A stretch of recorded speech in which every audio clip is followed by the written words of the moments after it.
Welcome to another episode. ഇന്ന് നമ്മുടെ topic എന്താണെന്നറിയാമോ?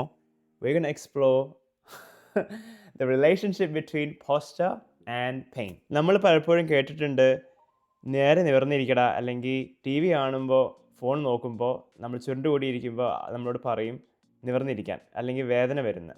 സോ ഇന്ന് ഈ വീഡിയോയിൽ we're going to break some myths about posture and how it relates to pain. At the end, ഞാൻ നിങ്ങൾക്ക് 4 എക്സസൈസസ് തരും. അത് നിങ്ങളുടെ പോസ്ചർ ഫിക്സ് ചെയ്യാനല്ല, but more to help optimize the way you move and move strongly. Okay? Let's get started. ഇത് പലർക്കും ഒരു surprise ആയിരിക്കും. പക്ഷേ when researchers looked at whether posture can predict pain, അതായത് ഇപ്പം നിങ്ങൾക്ക് ബാഡ് പോസ്ചർ ഉണ്ടെങ്കിൽ നിങ്ങൾക്ക് വേദന വരും എന്നുള്ളൊരു ചാൻസ് ഉണ്ടോ എന്ന് നോക്കിയപ്പോൾ what they found, interestingly, was that bad posture, or what we think of as bad posture, which is that shoulders മുമ്പിലോട്ടും അല്ലെങ്കിൽ കഴുത്ത് മുമ്പിലോട്ട് വരുന്ന ആ ഒരു posture doesn't actually correlate with having pain. So ഇപ്പോൾ നമ്മൾ കാണുന്ന കാര്യങ്ങളാണ്, ഇപ്പോൾ ബാഡ് പോസ്ചറുള്ള ആൾക്കാർക്ക് ചിലപ്പോൾ വേദന ഉണ്ടാവില്ല, അല്ലെങ്കിൽ നല്ല അടിപൊളി പോസ്ചർ നേരെ നിവർന്ന് നിൽക്കുന്ന ആൾക്കാർക്ക് കുറേ വേദനകൾ ഉണ്ടാവും. So posture doesn't actually equal pain. ഇപ്പോൾ pain is not that simple. ഇപ്പോൾ നമ്മുടെ ഷോൾഡേഴ്സിൻ്റെ അലൈൻമെൻറ്റ് അല്ലെങ്കിൽ head or spine alignment doesn't actually simply equate to pain. Pain is complicated. There's a lot of factors in there. The more important factors are things like sleep, നമ്മുടെ nutrition, diet, some of our beliefs, പിന്നെ നമ്മുടെ fears of movement. ഇതൊക്കെ പെയിനിനെ ബാധിക്കും. So to put just posture and blame just posture on our pain is probably not the right thing. അപ്പോൾ does that mean posture doesn't matter at all? നമ്മളിപ്പോൾ ഈ exercise ചെയ്ത് നമ്മുടെ posture improve ചെയ്യാൻ നോക്കിയിട്ട് എന്തെങ്കിലും കാര്യമുണ്ടോ? അപ്പോൾ ഈ ക്വസ്റ്റ്യൻ നിങ്ങൾക്ക് ഉണ്ടെങ്കിൽ I want to let you know that absolutely yes. ഇപ്പോൾ ഈ എക്സസൈസ് ചെയ്യുമ്പോൾ നമ്മുടെ മൂവ്മെൻറ്റ് ക്വാളിറ്റി, നമ്മുടെ സ്ട്രെങ്ത്തിനാണ് ഇമ്പ്രൂവ് ചെയ്യുന്നത്. ഇപ്പോൾ നിങ്ങൾക്ക് ഷോൾഡറിൽ സ്റ്റിഫ്നെസ് ഉണ്ടെങ്കിൽ, അല്ലെങ്കിൽ ഷോൾഡർ ഫുള്ളായിട്ട് മൂവ് ചെയ്യാൻ പറ്റുന്നില്ല, അല്ലെങ്കിൽ നമുക്ക് ഇപ്പോൾ നിലം തൊടാൻ പറ്റുന്നില്ല, പുറകിൽ സ്റ്റിഫ്നെസ് ഒക്കെ ഉണ്ടെങ്കിൽ, this is how we see a functional difference. ഈ എക്സസൈസസ് ചെയ്യുമ്പോൾ ഉള്ള ഒരു ഡിഫറൻസ് നമുക്ക് കാണുന്നത്. So rather than thinking about improving posture to improve your pain, let's picture this as improving നമ്മുടെ strength, നമ്മുടെ mobility, so that we can use all the ranges of our joint and use our muscles to our full capacity.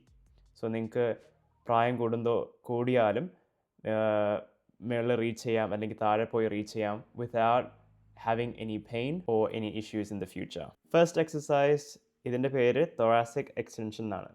അപ്പോൾ നമ്മൾ കുറേ നേരം ഇരുന്ന് ജോലി ചെയ്ത് ഡെസ്കിലാണെങ്കിലും ഫോണിലാണെങ്കിലും T വിയിലാണെങ്കിലും നമ്മുടെ അപ്പർ ബാക്ക് വളരെ സ്റ്റിഫാവും.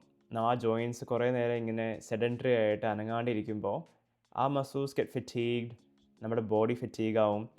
And it's unreasonable. നമ്മളോട് ഇപ്പോൾ ഒരാൾ ഒരു നേരെ നിവർന്ന് ഇരിക്കാൻ പറഞ്ഞാൽ നമുക്ക് ഒരു 90 സെക്കൻഡ്സ് ചെയ്യാൻ പറ്റുമായിരിക്കും, പക്ഷേ നമ്മൾ പിന്നെ ഫെറ്റീഗായി ടയേർഡായി ബാക്ക് ടു ആ നമ്മുടെ നോർമൽ പൊസിഷനിലോട്ടേക്ക് പോകും.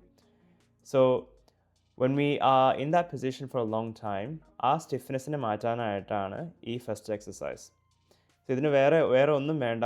Find yourself a couch അല്ലെങ്കിൽ ഒരു chair, go next to it, kneel ചെയ്ത് നമ്മുടെ elbows place it on that sofa or chair, and then think about നമ്മുടെ ചെസ്റ്റ് ഫ്ലോറിലോട്ടേക്ക് പയ്യെ താഴോട്ടേക്ക് കൊണ്ടുവരുന്ന പോലെ ചെയ്യുക. So I want you to breathe and relax, thinking about നമ്മുടെ ചെസ്റ്റ് മാത്രം താഴോട്ടേക്ക് മൂവ് ചെയ്യുക. ഈ ഒരു മൂവ്മെൻറ്റ് 10 സെക്കൻഡ്സ് ഹോൾഡ് ചെയ്തിട്ട് ഒരു 6 ടൈംസ് റിപ്പീറ്റ് ചെയ്യുക. ഇപ്പോൾ ഫസ്റ്റ് എക്സസൈസിൽ നമ്മൾ നമ്മുടെ അപ്പർ ബാക്കിൻ്റെ മൊബിലിറ്റി ഇമ്പ്രൂവ് ചെയ്തു. ഇനി നമുക്ക് ആ മൊബിലിറ്റി ഉപയോഗിച്ച് we need to get those muscles awake and stronger. So this exercise is called wall angels. ഈ എക്സസൈസിൻ്റെ ഗുണം എന്ന് പറഞ്ഞാൽ it strengthens the upper shoulders and the middle back. Okay? So find yourself ഒരു വാളിൻ്റെ അടുത്ത് പോയി നിന്നിട്ട് and place your elbows on the wall with your fingers വാളിൽ എപ്പോഴും touch ചെയ്തുകൊണ്ട് മേളിലോട്ടേക്കും താഴോട്ടേക്കും പയ്യെ മൂവ് ചെയ്യുക. സോ മേക്ക് ഷുവർ, ഇപ്പോൾ നിങ്ങൾക്ക് എൽബോ അല്ലെങ്കിൽ റിസ്റ്റ് ടച്ച് ചെയ്യാൻ പറ്റില്ല, അത്രയും മൊബിലിറ്റി ഇല്ലെങ്കിലും പ്രശ്നമില്ല, നിങ്ങൾക്ക് പറ്റുന്ന പോലെ ചെയ്യുക. വേദന ഫീൽ ചെയ്യേണ്ട ഒരു ആവശ്യമില്ല. ആൻഡ് ഫോഴ്സ് ചെയ്ത് പുറകിലോട്ടേക്ക് മൂവ് ചെയ്യേണ്ട ഒരു ആവശ്യവുമില്ല. Let's just be in a comfortable position and slowly bring our arms up and then slowly bring it down.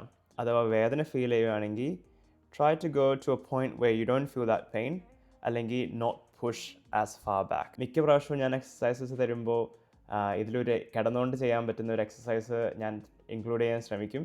ഇത് നിങ്ങൾക്ക് റിലാക്സ് ചെയ്ത് പയ്യെ ചെയ്യാൻ പറ്റുന്ന ഒരു എക്സസൈസാണ്. ഇതിൻ്റെ ഗുണം എന്ന് പറഞ്ഞാൽ നമ്മുടെ ലോവർ ട്രാപ്സ്, സോ നമ്മൾ ഫസ്റ്റ് എക്സസൈസസ് ചെയ്തപ്പോൾ നമ്മുടെ upper traps and shoulder work ചെയ്തു, ആൻഡ് ഇത് കുറച്ചുകൂടി താഴെ ലോവർ ട്രാപ്സിനെ വർക്ക് ചെയ്യുന്ന ഒരു എക്സസൈസാണ്. And these muscles are really important to help നമ്മുടെ ഷോൾഡർ ബ്ലേഡ്സിനെ കൺട്രോൾ ചെയ്യാൻ. സോ ഇത് ഷോൾഡർ ബ്ലേഡ്സിന് സ്റ്റെബിലിറ്റി കൊടുക്കുന്ന ഒരു മസിലാണ്. Lying down on our tummy, we are bringing our arms ഒരു വൈ പൊസിഷനിൽ ബ്രിങ് ചെയ്യുക. കീപ്പിംഗ് ആ elbow straight, so elbow bend ചെയ്യരുത്, കറക്റ്റ് സ്ട്രെയിറ്റ് ആയിട്ട് പിടിച്ച് നമുക്ക് എത്രയോ പറ്റുന്നോ അത് അത്രയും മുകളിലോട്ടേക്ക് പൊക്കുക. So off the floor as high as you can go. എന്തെങ്കിലും വേദനയുണ്ടെങ്കിൽ not push into that pain. ഒത്തിരി മൂവ്മെൻ്റ് ഇല്ലാത്തൊരു എക്സസൈസാണ്, അതുകൊണ്ട് ഫോഴ്സ് ചെയ്ത് മുകളിലോട്ടേക്ക് കൊണ്ടുപോകേണ്ട ഒരു ആവശ്യമില്ല. പയ്യെ മുകളിലോട്ടേക്കും താഴോട്ടേക്കും പോവുക. സോ ഇതിന് വേണ്ടി എക്സ്ട്രാ വെയ്റ്റിൻ്റെ ആവശ്യമൊന്നുമില്ല. യു ഫൈൻഡ് ഇത് നല്ല ചാലഞ്ചിങ് ആയിട്ടൊരു എക്സസൈസാണ്. And relax through our neck. കുറേ പേര് എക്സസൈസ് ചെയ്യുമ്പോൾ ഷോൾഡേഴ്സൊക്കെ ഷ്രഗ് ചെയ്ത് അവർ ഈ അപ്പർ ട്രാപ്സിൽ ഫീൽ ചെയ്യുന്നത്. I want you to keep your shoulders down and feel it through that lower back or lower trap area. ഇത് ഒരു 10 പ്രാവശ്യം ചെയ്യുക, എന്നിട്ട് repeat it for 3 times. Okay, nice and slow with nice good control on all the way up and all the way down. So this exercise is called band pull-aparts. Okay, ഈ എക്സസൈസിൻ്റെ goal എന്ന് പറഞ്ഞാൽ building the strength in ആ middle traps. അപ്പോൾ ഈ എക്സസൈസിന് നമുക്ക് ആവശ്യം either ഒരു തെറബാൻഡ് അല്ലെങ്കിൽ സ്ട്രെച്ചി ആയിട്ടുള്ളൊരു ബാൻഡ്, ഓ നിങ്ങൾക്ക് അതില്ലെങ്കിൽ ഒരു ടവൽ ഉപയോഗിച്ചാലും മതി. All you're doing is holding that towel in front of you and pulling it apart, elbows straight ആയിട്ട് കീപ്പ് ചെയ്ത്, okay, as far as you can go to the back, and then coming back to the middle nice and slow. So എല്ലാ എക്സസൈസസും ചെയ്യുന്ന പോലെ നല്ല കൺട്രോളോട് കൂടി slow ആയിട്ട് നമുക്ക് ഈ മൂവ്മെൻറ്റ് ചെയ്യാം. ഷോൾഡേഴ്സ് റിലാക്സ് ചെയ്ത് വെക്കണം. And also make sure U breathing. If any pain, നിങ്ങൾ ആദ്യം വേദന ഫീൽ ചെയ്യുവാണെങ്കിൽ ആ ഒരു വേദനയിലോട്ടേക്ക് പുഷ് ചെയ്യേണ്ട ആവശ്യമില്ല. Just stop before it. ഈ ഒരു മൂവ്മെൻ്റ് ആണെങ്കിലും ഒരു 10 പ്രാവശ്യം ചെയ്യുക, എന്നിട്ട് 3 times റിപ്പീറ്റ് ചെയ്യുക. ഓക്കെ, ഇപ്പോൾ നിങ്ങൾ ജസ്റ്റ് ഹോൾഡ് ചെയ്യുവാണ് വിത്ത് ടവൽ എങ്കിൽ ഒരു 10 seconds ഹോൾഡ് ചെയ്യുക, and then repeat it four 6 sets.